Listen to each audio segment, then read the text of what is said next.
Buenas tardes a todos los que aún están presentes después de esta intensa e interesante jornada que hemos tenido el día de hoy. Agradecer de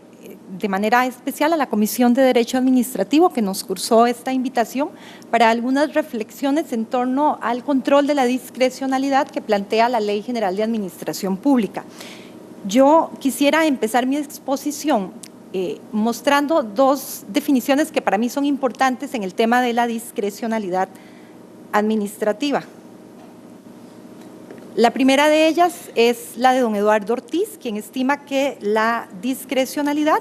es la libertad que tiene el funcionario otorgado por el ordenamiento jurídico entre varias interpretaciones posibles de una norma y entre varias conductas posibles dentro de una circunstancia. También la definición que planteó don Oscar González Camacho en el libro del nuevo proceso contencioso administrativo con ocasión de la promulgación del Código Procesal Contencioso,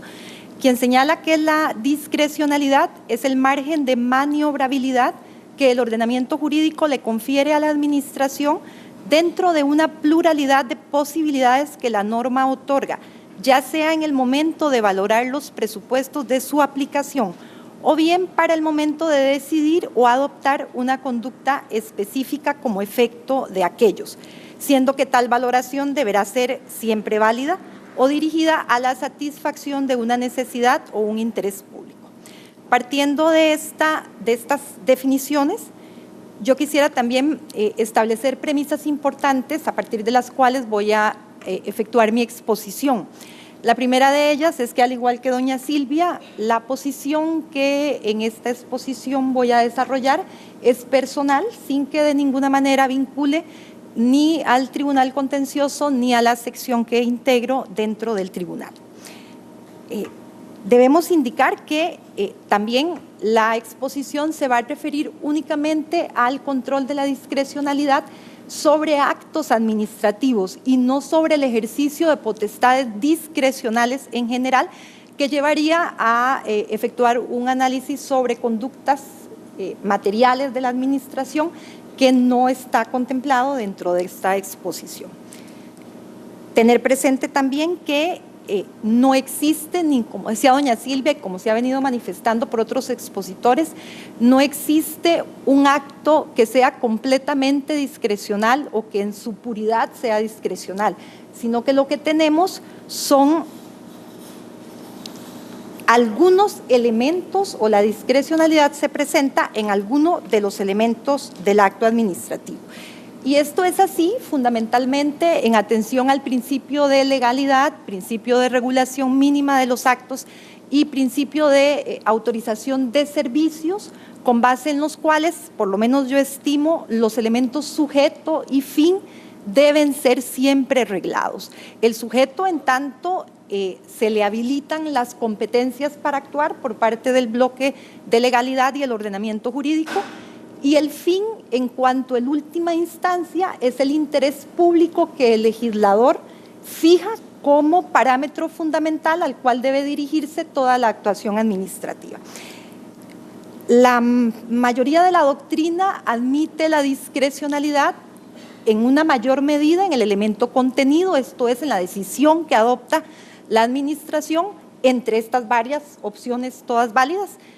y en algunas ocasiones en el elemento motivo, es decir, al momento de que la administración valora los diferentes presupuestos de hecho o de derecho que la norma establece para escoger uno de estos. Don Eduardo Ortiz la admite en ambos elementos, tanto en el motivo como en el contenido, y nuestra ley general también la admite en ambos elementos. Basta leer los artículos 132 y 133 de la ley general para establecer la posibilidad de actos que sean omisos en regulación en cuanto a motivo u omisos en regulación en cuanto al contenido. Sin embargo, la ley sí pone un límite importante, y es que cuando el motivo sea omiso, el contenido debe estarlo regulado al menos de manera imprecisa, y que cuando el contenido sea omiso o haya un margen de discrecionalidad, el motivo debe estar regulado al menos de manera imprecisa. Esto me lleva a concluir, al igual que doña Silvia lo hacía, que no sería viable ni sería conforme con el ordenamiento jurídico que existan actos discrecionales en motivo y contenido al mismo tiempo, sino que uno de los dos debe estar necesariamente regulado. Y es que sería muy peligroso porque nos podría llevar a la arbitrariedad, que es el siguiente punto que toco.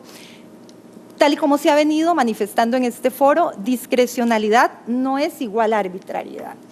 Y esto es así desde el momento en que los artículos 15, 16, 17, 158 y 160 de la Ley General le establecen límites al ejercicio de la discrecionalidad, que deben ser observados por la Administración. Hablábamos de las reglas unívocas de la ciencia y la técnica, de la lógica, la conveniencia, la razonabilidad, la proporcionalidad, la eficiencia y los derechos del administrado. Y estos límites o la observancia de estos límites son las que precisamente pueden ser, o es uno de los aspectos que precisamente pueden ser controlados. Esto se refuerza también en el hecho de que el artículo 158 de la Ley General, en su punto 4, incorpora estos límites a la discrecionalidad y tanto como las reglas unívocas de ciencia y técnica a el ordenamiento jurídico, son parte del ordenamiento jurídico, ese tanto se convierten en parámetro de control de legalidad, de manera tal que un acto discrecional que viole estos límites o que viole los derechos de los administrados o que viole las reglas unívocas de la ciencia y de la técnica, bien podría ser inválido. Pero además del mismo concepto de la discrecionalidad, uno puede encontrar señales que advierten el interés de distinguir la actuación discrecional de la Administración, que es necesaria cada día, de la arbitrariedad. Y es que la opción de escoger que se le da a la Administración lo es siempre entre opciones válidas. Todas las opciones que se le presentan a la Administración para su escogencia deben ser opciones válidas, sin que sea viable que se escojan opciones inválidas o contrarias al ordenamiento jurídico. Y además, esa elección debe estar orientada o predeterminada a la satisfacción del fin, un fin que al final de cuentas es fijado por el legislador y que se convierte en la satisfacción del interés general o colectivo que la norma quiere que sea satisfecha. Finalmente, también debo señalar que en mi criterio el control no es igual a la sustitución. El control es una verificación por parte de un órgano, ya sea administrativo o jurisdiccional, del ejercicio de la discrecionalidad, para revisar ese ejercicio y determinar si confirma, anula, revoca o modifica lo que se dispuso, pero no su sustitución. Y creo que esto es importante porque a veces tiende a confundirse el tema de la intensidad del control que tanto en vía administrativa como en vía jurisdiccional se pretende ejercer con un tema de sustitución.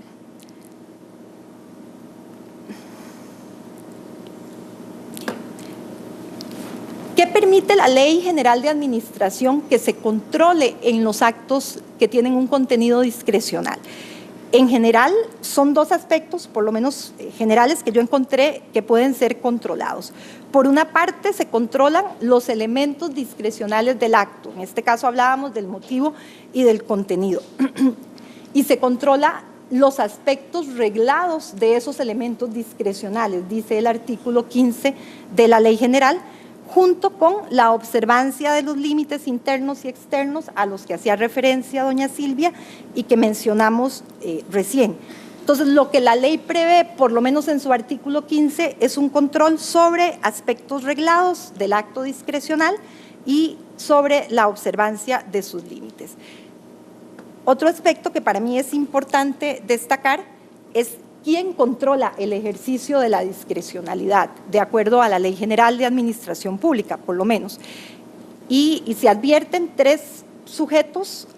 bien claros en la ley que ejercen control de legalidad de estos aspectos discrecionales del acto. En vía administrativa, la discrecionalidad puede ser controlada, vamos a ver, por los superiores jerárquicos y por los contralores no jerárquicos. Y también se admite en la Ley General, tanto en el artículo 15 como en el 16, el control de la discrecionalidad por parte del juez.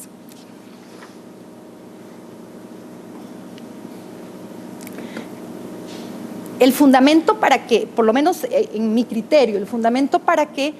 la discrecionalidad deba ser controlada en primera instancia en vía administrativa es uno muy simple. Si es la administración quien es la titular de esa discrecionalidad y quien tiene la potestad para escoger entre estas opciones válidas la que mejor satisfaga el fin público,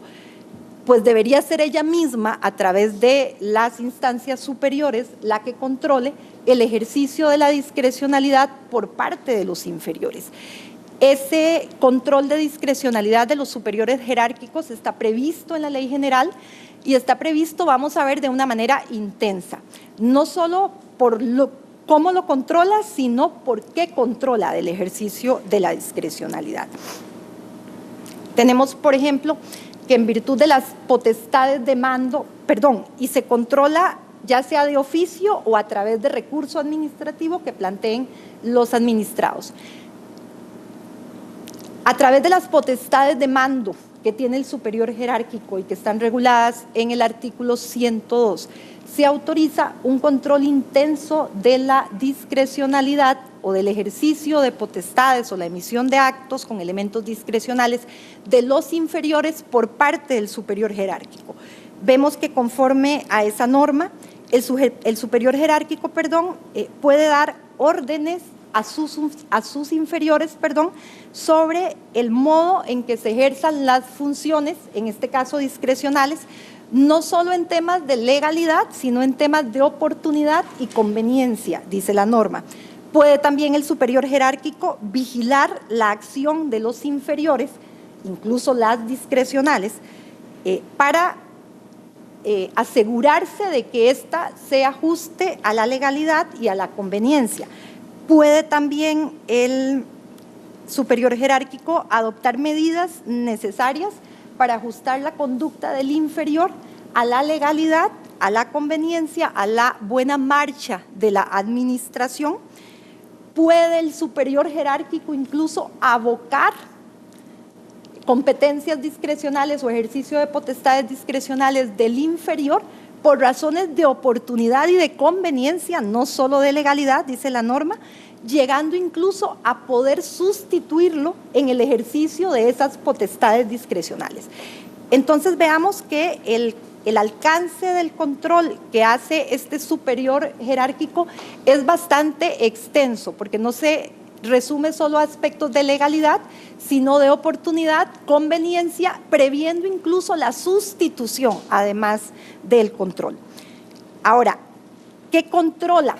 a través de estos medios el superior jerárquico? Va a controlar los aspectos normados de la discrecionalidad, estos aspectos reglados que dice el artículo 15 y que tienen que ver fundamentalmente con la observancia de los límites de la discrecionalidad. Va a controlar o puede controlar la materialidad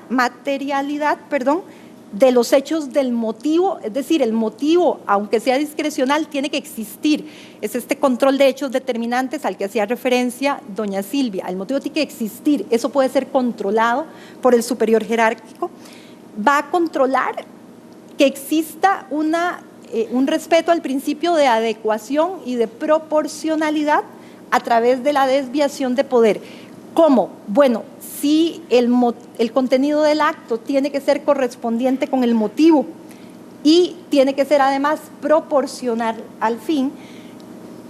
los actos, aunque tengan elementos de contenido discrecional, tienen que satisfacer el fin público que está fijado en la norma y que es el interés colectivo que se resguarda. ¿Qué pasa cuando ese acto con elementos discrecionales no satisface el fin público querido en la norma? Bueno, se presenta la desviación de poder y es una manera de controlar también el ejercicio de la discrecionalidad. Va a controlar también el superior jerárquico, va a verificar que el acto esté motivado, la debida fundamentación de los actos es importantísimo aún en actos que tengan contenidos discrecionales. Máxime cuando esa opción de escoger, sobre todo cuando se presenta la discrecionalidad en el contenido, está fundamentada en aspectos de ciencia y de técnica, donde se requiere una fundamentación técnica y científica del acto. Puede el superior jerárquico también aplicar, dijimos, criterios de oportunidad y de conveniencia en relación con el ejercicio de potestades o el dictado de actos discrecionales, de sus inferiores, y puede el superior jerárquico incluso sustituir al inferior. Otro órgano que puede controlar el ejercicio de la discrecionalidad es el contralor no jerárquico o las jerarquías impropias de las que comúnmente hablamos. Esto en virtud de lo dispuesto en el artículo 180, 181 y 184 de la Ley General. Pero este control que ejercen los contralores no jerárquicos o los jerarcas impropios es un control más limitado. Y lo es porque es un control que se abre únicamente en virtud de recurso administrativo y no de oficio. Y además, dice el 181, solo dentro de los motivos del recurso y por aspectos de legalidad, lo que podría llevarnos a que lo que se constate sea el tema de la verificación de los límites de la discrecionalidad, de la existencia del motivo y de la correspondencia y proporcionalidad que debe haber entre motivo, contenido y fin para evitar la desviación de poder. Pero en principio pareciera que la Ley General no habilita un control de oportunidad y conveniencia para el superior jerárquico. Sin embargo, con la experiencia de los años, uno aprende a que no necesariamente estas normas son generales o son de aplicación irrestricta, porque muchas veces se flexibiliza este tema. Yo pienso, por ejemplo, en materia de contratación administrativa, que es una materia en donde existe un amplio margen de discrecionalidad para la administración y que está controlada alguna de esta parte por un contralor no jerárquico, en este caso la Contraloría General de la República. Y pienso, por ejemplo, en la elaboración del cartel, que es quizás, por lo menos en mi criterio, uno de los actos con mayor discrecionalidad por parte de la administración, y ese cartel va a ser controlado o podría llegar a ser controlado mediante el recurso de objeción por la Contraloría General de la República, que es un contralor no jerárquico. Entonces, si el control se solicita en el recurso respecto de aspectos del cartel donde haya aplicación de normas de oportunidad, esto es cómo y dónde se adopta una decisión, habría que ver qué tanto puede este jerarca impropio controlar la oportunidad. Claro que uno podría alegar que es que esa oportunidad, al final de cuentas, se controla a través del tema de los derechos de los contratantes, en tanto el cartel plantea cláusulas que son excluyentes de la participación y por ahí ingresamos al control, pero no necesariamente. Entonces, existen materias donde, si bien en principio el contralor no jerárquico no debe ejercer un control de oportunidad porque la ley no se lo habilita, existen materias donde uno podría creer que ese control de oportunidad podría disfrazarse a través de alguno de los límites de la discrecionalidad e ingresen este tipo de contralores a controlar oportunidad o conveniencia. Lo que sí tengo claro es que no podría el contralor no jerárquico sustituir en la adopción del acto al órgano revisado o al órgano controlado. Esa potestad que sí tiene el superior jerárquico, evidentemente, por lo restrictivo de su competencia, no la tiene el contralor no jerárquico. Antes de terminar esta parte del control de la discrecionalidad en vía administrativa, quería comentarles, por ejemplo, para que veamos qué tanto se apuesta a que ese control lo ejerza el superior jerárquico, una situación que se ha presentado en el tribunal con ocasión de la interpretación de una de las normas del Código Procesal Contencioso, que es el 31. El 31 regula el tema del agotamiento de la vía, la que normalmente es obligatoria, normalmente es facultativa, pero obligatoria en materias de contratación y municipal, cuando quien agote la vía sea la Contraloría o la sección tercera del Tribunal Contencioso Administrativo. En su inciso tercero establece una audiencia que debe dar el juez tramitador cuando el justiciable presente su demanda sin haber agotado la vía o sin haber instaurado los recursos administrativos, cuando el agotamiento era facultativo, claro está. Yo decidí no agotar la vía, sino que me fui directamente a la vía judicial. Señala esa norma que antes de cursar la demanda, el juez debe darle una audiencia al superior jerárquico supremo, así lo establece la norma, para que este superior jerárquico supremo, que no ha podido conocer vía recurso, porque no se presentó el recurso, sino que se acudió directamente a la vía judicial, conozca de la conducta del inferior y decida si la confirma, si la revoca, si la anula, si la modifica, etc. ¿Qué pasa cuando cuando la conducta que se está revisando en el proceso contencioso proviene de un jerarca impropio y no de un superior jerárquico? ¿A quién le damos la audiencia? ¿Al superior jerárquico o al jerarca impropio que debió o que pudo haber conocido vía recurso, pero que el administrado escogió no formular el recurso? Y han existido las dos posiciones. Hay algunos jueces tramitadores que le dan la audiencia al jerarca impropio, otros le dan la audiencia al jerarca supremo. El inconveniente legal de dar la audiencia al jerarca impropio es que acabamos de señalar que el jerarca impropio únicamente conoce en virtud de recurso, y aquí los recursos no fueron presentados. Entonces el juez le va a dar la posibilidad de que revise una conducta que no ha sido sometida a su control. Y por el otro lado, pues decían, bueno, pero ¿cómo el superior jerárquico si él no tiene competencia sobre lo que tiene las potestades de revisión del jerarca impropio? La sección a la que yo pertenezco ha optado porque esta audiencia debe dársele al jerarca supremo para no abrir vía jurisprudencia una posibilidad de que el jerarca impropio revise sin la existencia de recurso. Y que el hecho de que se dé esta audiencia para que el superior jerárquico revise lo actuado por el inferior no supone una violación a las competencias del jerarca impropio, porque no es una audiencia que se contemple en el ejercicio de las potestades de mando, sino que es una audiencia que lo otorga una norma procesal, es una audiencia judicial, pero en virtud de la cual el jerarca supremo, podría conocer de la legalidad de conducta que normalmente no podría haber porque le toca al jerarca impropio. La ley prevé además un control de la discrecionalidad por parte del juez, tal y como se ha venido diciendo acá. La posibilidad de que el juez controle la discrecionalidad deriva del 49 de la Constitución, donde se prevé un control del ejercicio de la función administrativa, incluso en aspectos reglados y en atención a la protección de los derechos y las situaciones jurídicas subjetivas, al menos el interés legítimo y el derecho subjetivo de los administrados. Y el control que, de acuerdo a la Ley General de Administración Pública, debe ejercer el juez contencioso en este caso, porque hablamos del 49, viene también previsto en el artículo 15, 16, 158.4 y 160 de la Ley General. Ejercería el juez, de acuerdo al artículo 15 y 16 de la ley, un control sobre los aspectos normados de la discrecionalidad.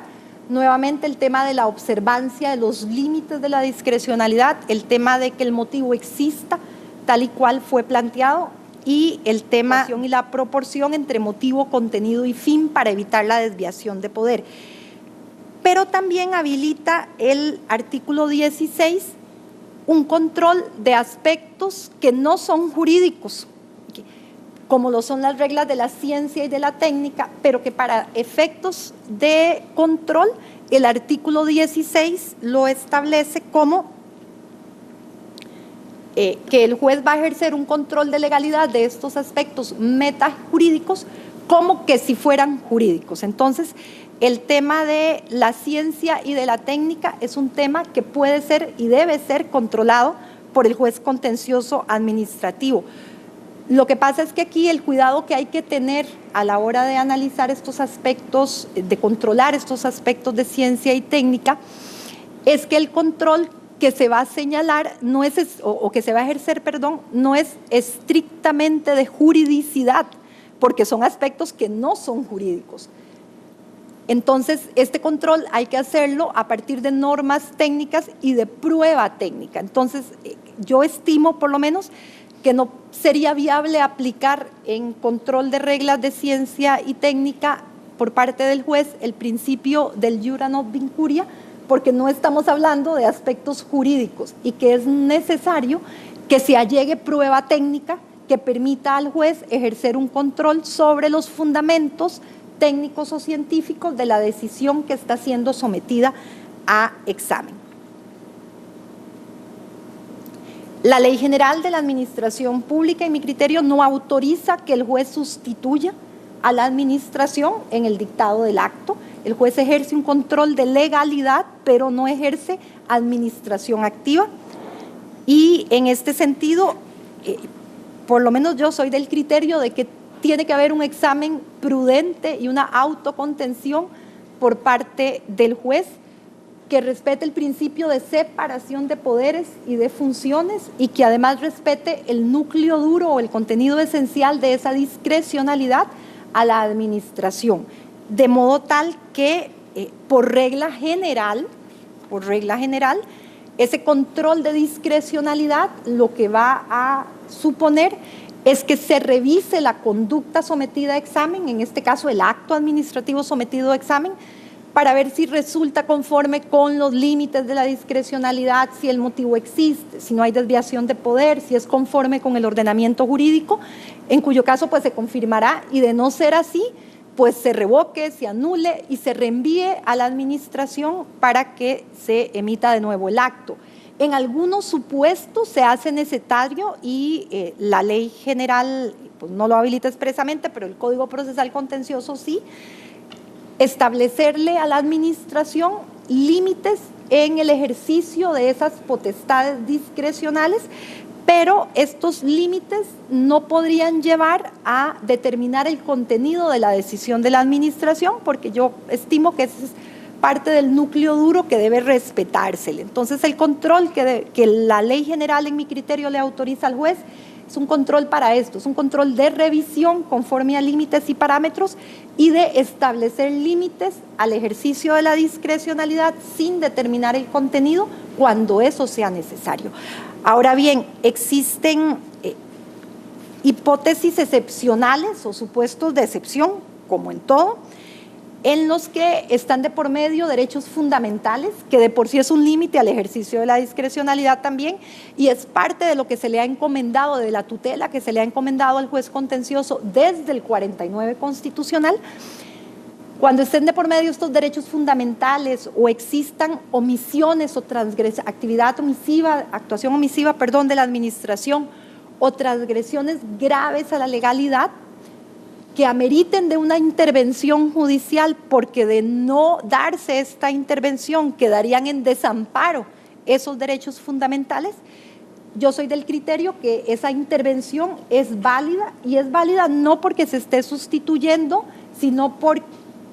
exigencia del principio de tutela judicial efectiva,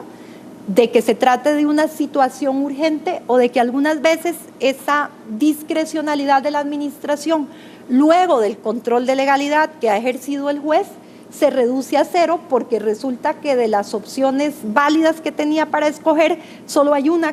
que realmente podía escoger, no fue la que escogió y es la que el juez le va a imponer.